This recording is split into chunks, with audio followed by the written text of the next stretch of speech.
So today's lesson is called Who's Who and Why Do I Care? So I just kind of, I don't know, I just sat down and this just flew out, because I was like, Lord, I feel like through revival, I got like 3 awesome Sunday school lesson ideas, and I can't remember any of them. I am so bad about that. I have got to write it down immediately. But I always tell myself, I can remember that one thing. Come on, really, Julie. But no, really, Julie, you need to go write it down. So anyway, I was like, Lord, those 3 ideas are just totally gone. But he probably did that for me so that I would know exactly, because, I sat at the computer and it just flew out. So who's who and why do I care? So here are a few questions for you. Do you know, and you don't have to say it out loud, do you know who your state governor is? Okay, so does anyone know who our state governor is? DeWine, yep. And some of these are going to be a little bit harder. How about the names of your congressmen? The senators. Who knows the 2 senators?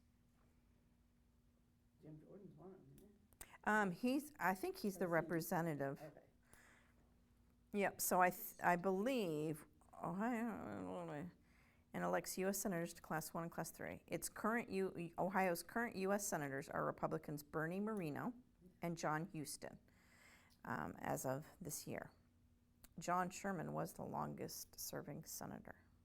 So that's just a little key fact. Anyway, and there's 15 representatives. So that one's a little bit harder for me. How about the vice president? J.D. Vance. Mm-hmm. And how about the name of the attorney general? I told you they get harder. Pam Bondi. I think it's Bondi. How about the director of the CIA? So let's see here. Who's the director of the CIA? Because I can't remember. John Ratcliffe. Okay. So, it's just like these are part of Trump's cabinet. There are government officials, and we should be praying for them.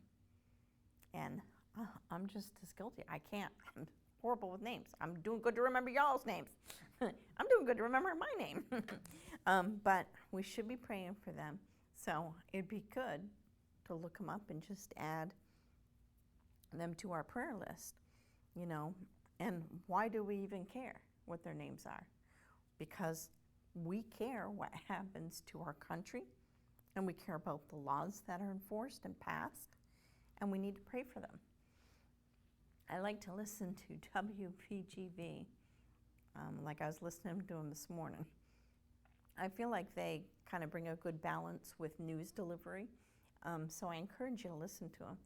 But I was listening this morning how a newscaster was saying that Trump has signed over 200 executive orders, and he's like basically saying I can do anything I want to do, and with executive orders.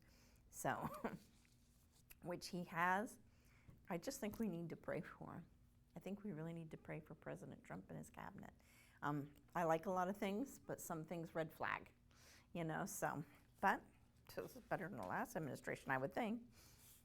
Hopefully he makes those executive orders set in stone before he leaves. Yeah, because that's what happens is the next one comes in and turns them over. So those are our government officials, who's who, and there is a reason why we care. The next one hit me hard. How many actors or actresses can you name out of Hollywood? I'm talking to anybody, any actor or actress. How about music entertainers? How many music entertainers in the world can you name off?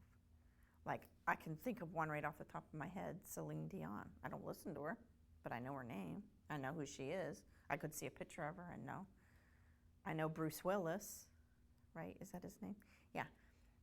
As an actor, his dementia. I do know some of these names. Current ones, or like new ones. Mm-hmm. Yeah, like these days now. Athletes. Caitlin Clark. I've been kind of following that a little bit. She's the women's basketball what is that, WNBA? I don't even know the acronym thing for it, but it's women's basketball, it's what it is. And her and Angela Reese are rivals, and I don't know, they've really drawn a lot of attention to women's basketball where there wasn't attention before. But, you know, you can probably think of some athletes that you know. Miss Becky's like, no. You know, so stop and think about any names of famous people that you know. And if you stop and think about it, you do know some famous people. We just do. We live in the world and we hear names. And like I said, whether it's government officials or, you know, whether it's in the entertainment world, which athletes kind of falls under that. The point is that we should know names of people. And today we're going to go over some names in the Bible that you may or may not recognize. And today's a great day to learn about a few of them. But I really encourage, and I know I always say this, but I really encourage you to do a study on some names in the Bible. Just get out a notepad and just start, as you read the Bible and you come across somebody's name in your daily reading or something, just write it down and then put next to it, put the lesson, why God even had them in there. Because that's the point, is God does have these people in the Bible for a reason, you know, and we should know their names. If we don't, it's my fault if I don't know their names. It's not God's fault, because God put it in the Bible. And I have to stop and keep circling back around to God does everything on purpose. He knows exactly what he's doing. His word is perfect. And there's a reason why even the small names, someone that's only mentioned one verse, is in the Bible. And then that's even aside, the named people, even aside from that, is the unnamed people, like the little maid of Israel, you know, that which, you know, we'll get there. All right, so all we're gonna do today is just hit on a few names, the who's who and the why do I care. That would be the lesson part. And I hope you walk away knowing a few more names that maybe you didn't know before, maybe you did. And if you did, that's fine. But what I'm trying to do is trying to teach us to know these characters in the Bible, to get to know our Bible more and the people and the lessons that God has in it for us. It's so interesting, you know, way more interesting than the actors and actresses and the, you know, and the entertainers and the athletes and even the government officials, although some of them are interesting.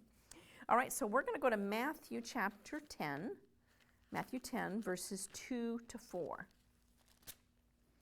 And have your pen handy, and you can write out some of these. So, who would like to read Matthew 10? Oh, I was in chapter 2, 2 to 4. Go ahead, Bev. You could start with verse 1, actually. It says, and when he had called unto him his 12 disciples, he gave them power against unclean spirits to cast them out, and to heal all manner of sickness and all manner of disease. Now the names of the 12 apostles are these: the first Simon, who is called Peter, and Andrew his brother, James the son of Zebedee, and John his brother, Philip and Bartholomew, Thomas, Matthew the publican, James the son of Alphaeus, and Lebbaeus, whose surname was Thaddeus, Simon the Canaanite, and Judas Iscariot, who also betrayed him. Here we see, okay, so if you want to write those down, the first is Simon, but you can refer to him as Simon Peter. That helps me. And then Andrew is his brother, so he's the second one. James, if you want, you can put the son of Zebedee. I mean, it's up to you. James. And then John. James' brother is John. And then, so that's, let's see here. 1, 2, 3, 4. 5 is Philip. 6 is Bartholomew. I always like that name. It was on Little House, and I never heard it, and I don't think I've heard it since. I don't know if I'd call my kid Bartholomew, but it's an interesting name. All right, so is that 7? Is that 7, guys? Bartholomew was the last one. Okay, Thomas would be 7. Matthew's 8. James, the son of Alphaeus, is 9. Because remember, there's another James. That's why they say James, son of Zebedee. And then I say Thaddeus. I just call him Thaddeus, the second one. So what's that, 10? Should be. Then Simon the Canaanite. Here we have another Simon, so that's why they differentiate and say the Canaanite. And then Judas Iscariot. Okay, so that should be 12. Got 12. And Judas hangs himself after betraying Jesus, and lots are drawn. And it's interesting, they draw lots to find out whether it's going to be Matthias or who was the other one?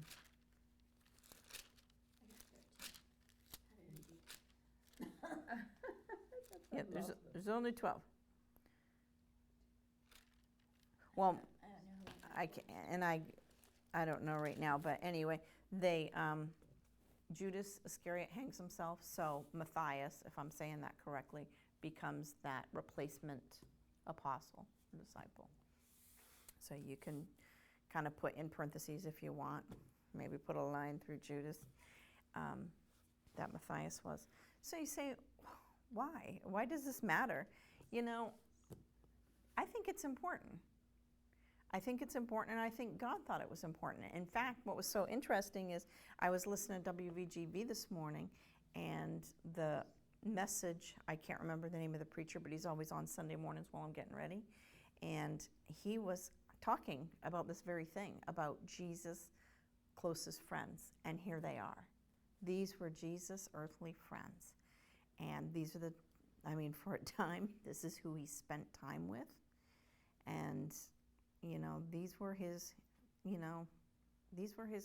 close fellowship people, friends. So there's 2 James, right? Yes. Yeah. So you have James the son of Zebedee, Okay. and then James the son of Alphaeus. Yeah. Yeah, it can get confusing. 10, 11. I lost one. He's not in my. Okay, I'll Or say is it them real quick. Thaddeus? Thaddeus, yes, was one too. Okay. So instead of Labius, I put Thaddeus. Okay. I that's- got it. Okay. It is important to know this stuff. God put it in here for a reason. He put their names. In fact, he differentiated the 2 James and the Simons for us, didn't he? So, just to, maybe we're not going to remember it, but we could at least spend some time reading it and thinking, okay, God, you had friends too. And that's the lesson here, is that these were the men that Jesus chose to surround himself with. These were his friends.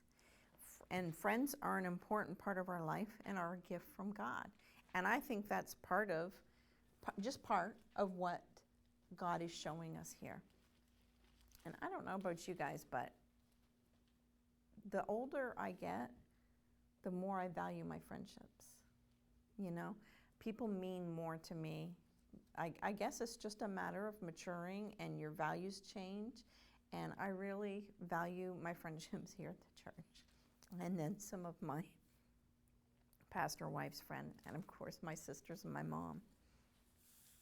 So that's one set of names. It's 12. We probably won't remember, but we probably will remember that there's 2 James now, right? And we probably will remember Thaddeus. Yep. And who was the other one? There was 2 Simons. Yep.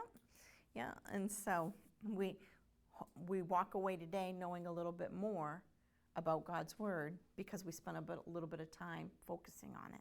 Does this make sense? Yeah. Why this stuff is important? Because God put it in there, and I should care. So the next one is going to be in Genesis chapter 16. This is our next example. What's really neat is to find out, like where he says Simon the Canaanite. Mm-hmm. Canaanite. Those were the bad people. Mm-hmm. But yet he got saved. That's what I find Yep. interesting. And I guess if you want names, what is it? Is it Leviticus? That is the one that has all the names. I don't know, I shouldn't try to address anything extra when I'm this tired, so anyway. Yeah, one of the books when you're reading in the beginning of the year for your Bible reading, it's like, oh goodness, you know, a lot of begat, begat, begat. I like the chronological Bible because it breaks. Yeah, it up. that, it's neat, the It chronological breaks it Bible. up. It does so many during that time, and then it Mm-hmm. does the other. Which, during yep. that time. So Genesis chapter 16, who would like to read verses 1 to 10? I will. Go ahead, Miss Donna. Now Sarah, Abraham's wife, bare him no children, and she had a handmaid, an Egyptian, whose name was Hagar. And Sarah said unto Abram, Behold now, the Lord hath restrained me from bearing. I pray thee go in unto my maid, it may be that I may obtain children by her. And Abraham hearkened to the voice of Sarai. And Sarai, Abraham's wife, took Hagar, her maid, the Egyptian, after Abram had dwelt 10 years in the land of Canaan, and gave her to her husband Abram to be his wife. And he went in unto Hagar, and she conceived. And when she saw that she had conceived, her mistress was despised in her eyes. And Sarai said unto Abram, My wrong be upon thee. I have given my maid into thy bosom, and when she saw that she had conceived, I was despised in her eyes. The Lord judge between me and thee. But Abraham said to Sarai, Behold, thy maid is in thy hand. Do to her as it pleases thee. And when Sarai dealt hardly with her, she fled from her face. And the angel of the Lord found her by a fountain of water in the wilderness, by the fountain in the way of Shur. And he said, Hagar, Sarai's maid, whence comest thou? And whither wilt thou go? And she said, I flee from the face of my mistress Sarai. And the angel of the Lord said unto her, Return to thy mistress, and submit thyself unto her hands. And the angel of the Lord said unto her, I will multiply thy seed exceedingly, that it shall not be numbered for multitude. That's 10, Good. right? Yep, that's 10. Yep. So who was Sarah? Thank you, Miss Donna. Sarah's Egyptian handmaid. It was Hagar, Hagar. And that may be a familiar name to you, or it may not. But it is it's an important name because it's an important lesson, you know. The lesson here with Sarah's Egyptian handmaid and what Miss Donna just read, this is what sticks out to me as the lesson. This is a horrible situation to me. I mean, but I blame Sarah, you know, and I also blame Abraham for allowing it to happen, but I can't imagine giving my husband to another woman, even for a child. I just can't. But back then, not having children was a big heartache and stigma, right? Yes. But that's an example of us trying to help God do his job. Exactly. That's And the what balance. a mess. So, but with Hagar, I believe the lesson is sometimes God calls us to obey him in very difficult circumstances. Verse 7, and the angel of the Lord found her by a fountain of water in the wilderness, by the fountain in the way to Shur. And then he said, Hagar, Sarai's maid, whence comest thou? Whither wilt thou go? And she said, I flee from the face of my mistress Sarah. I don't blame her. Sarah gave Abraham to her to have a relationship with so they could have children. And then she realizes what a big boo-boo and mess that she made. And so she's like, don't want you to have nothing to do with her. And Abraham's like, well, women, you know, you just, whatever you want to do with this is fine. And so she kicks her out. And so, of course, Hagar fled from her. I flee from the face of my mistress Sarah. And then 9, and the angel of the Lord said unto her, this is hard, guys. Return to thy mistress and submit thyself under her hands. And do you think that when she went back, that Sarah was going to let her have any type of relationship with Abraham? No, that was not going to continue. That was, it achieved the purpose, and then she realized what a big mistake. So her going back, I mean, I just tried to put myself in her shoes and thought, oh my goodness, could I go back to this? Sarah sounds a little off the deep end, you know, like, you know, she tried to fix a problem and she made a huge mess, and then the crazy came out, so to speak. And so then the angel of the Lord tells Hagar, go back and submit thyself under her hands. So she had to go back and obey her and do what she said. And I don't know how nice or not nice Sarah was, but to me, this is a hard thing. Hard for her to be around Abraham. You know, we're emotional beings. She was with Abraham, and Ishmael is the result. But she had to go back and not have any piece of that anymore. And she had to do whatever Sarah, who I don't know if she continued to be a little crazy after that. I don't know. Well, think about the baby. Yeah. Who ruled? Yeah, maybe Sarah. Maybe she had a lot of control over Ishmael. Is that what you're saying?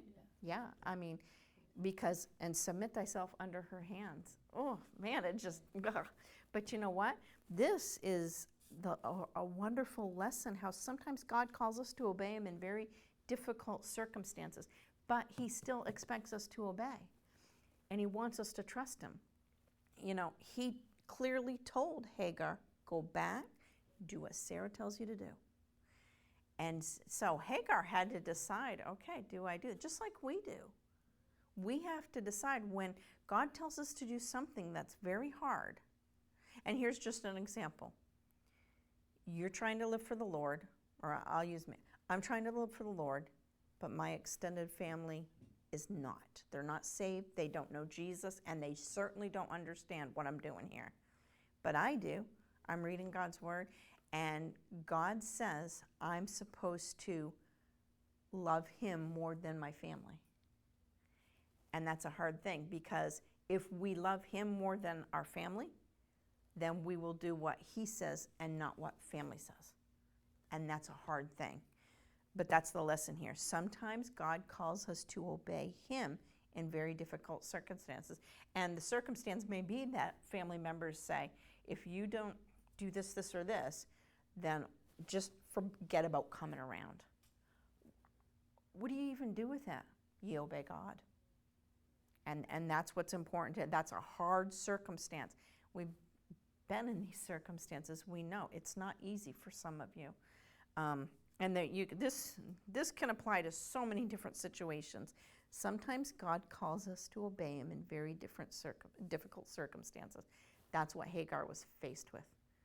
You know, submit thyself under her hands, return, go back to the crazy, and do what she says. And what did Hagar do? She obeyed. She obeyed the Lord. And that's what we need to do. That's my lesson. I need to obey the Lord, even or especially when it's hard. You know, it's easy to obey him in easy circumstances, like, oh, you know, God tells me, you know, someone gives me $5,000.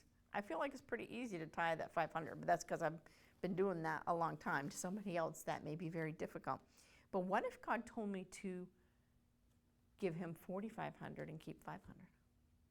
Ah! Pastor and Mrs. Frost don't have money, have needs, but I would have to trust that God knows exactly, he knows the whole picture, beginning to end. So if he tells me to reverse that and not give $500 as my tithe and offering, but instead give $4,500, you know, and I've never had it that extreme, but I've had it, you know, I remember, and I've told you this, we were at a conference once, and we had $300 in our name to get back from New Jersey to here. And the offering plate went by, and I know my husband. And I was like, he's going to put it all in there, ain't he? And I was just like, okay, God, if that's what you have for us, then I know you'll provide. Or no, maybe it was $100. Yeah, I think that's what it was, like $100. And I saw him reach in his thing, the offering plate goes by, and I'm sitting there. I can see what the bills are. He didn't pick through it. He just took all of it out of his wallet and put it in there. And I was like, okay, God, my faith is not that strong right now, but his is, so I'm going to ride on his coattails. And so then that message cut over. He went out in the foyer and was talking to people, got in the car, you know, and he said, look what God did. And he had $300 in his hand. So, I mean, God sees what we don't. And some stuff in our life is just to stretch our faith so that we can learn to trust him more. And that's the case here. All right, so the next one, the next who's who, we're going to go to Exodus chapter 1 and verses 15 to 21. And who would like to read that? And try to read loud so maybe our friends can hear online. It reminds me of Weston. Weston, he's so funny. We were out playing in his favorite spot, and we were imaginary play. And he loves sticks and stuff, so we're out by the trees, out back of the property. And I said, what are you doing, Weston? He's like, I'm working, Mom. I mean, he's just so cute, the way his imagination and stuff. Anyway, okay. So if you can talk really loud, I guess that's a point. Tanya? Let me do. Mm-hmm. I'm probably going to mess these names up. Oh, you know what? Just act like you know and move on. And the king of Egypt spake to the Hebrews midwives, of which the name of the ones was Shiphrah, and the name of other Puah. And he said, when ye do the office of a midwife to the Hebrew women, and see them unto the stools, if it be a son, then ye shall kill him, but if it be a daughter, then ye shall live. But the midwives feared God, and did not, as the king of Egypt, command them, but saved the men children alive. And the king of Egypt called for the midwives, and said unto them, why have ye done this thing, and have saved the men children alive? And the midwives said unto Pharaoh, because of the Hebrew women are not as the Egyptian women, and they are lively, and are delivered ere the midwives come in unto them. Therefore God dealt with the midwives, and the people multiplied and waxed very mighty. And it came to